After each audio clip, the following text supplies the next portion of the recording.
검찰이 박근혜 전 대통령에 대한 구속영장을 청구했습니다. 법원은 영장 실질심사를 거쳐서 구속 여부를 결정하게 됩니다.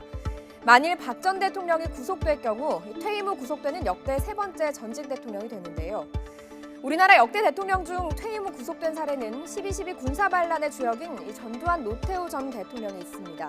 이들은 1993년 문민정부가 출범한 뒤인 1995년에 나란히 구속이 됐습니다. 먼저 구속된 건 노태우 전 대통령이었습니다. 검찰은 1995년 11월 16일 노 전 대통령을 비자금 조성 혐의로 구속했습니다. 재임 중 수십 곳의 대기업들로부터 이른바 통치자금 2,938억 원을 받은 혐의였습니다.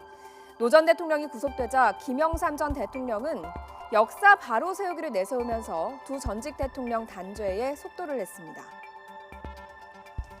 앞서 검찰은 성공한 쿠데타는 처벌할 수 없다는 논리로 같은 해 7월 전두환 전 대통령과 노 전 대통령을 비롯한 12.12 군사반란과 5.18 광주 유혈 진압 관련자들에 대해 불기소 처분을 내렸습니다. 검찰의 이딴 관대한 결정에 거센 비판이 일고 노 전 대통령이 구속이 되자 김영삼 전 대통령은 5.18 민주화운동 진압 관련자들을 소급 처벌할 수 있는 5.18 특별법을 제정했습니다. 결국 검찰은 11월 말 공식적으로 재수사에 나섰습니다. 검찰은 전두환 전 대통령에 대해 12월 2일에 피의자 신분으로 출석하라고 통보했습니다. 전 전 대통령은 12월 2일이 되자 검찰이 비난하는 이른바 골목 성명을 발표한 뒤에 고향인 경남 합천으로 내려갔습니다. 정치적 필요에 따른 것이라고 보아 저는 검찰의 소환 요구 및 여타의 어떠한 조치에도 협조하지 않을 생각입니다. 검찰은 즉각 법원으로부터 사전 구속영장을 발부받아서 다음날 새벽 전 대통령을 고향집에서 구속했습니다.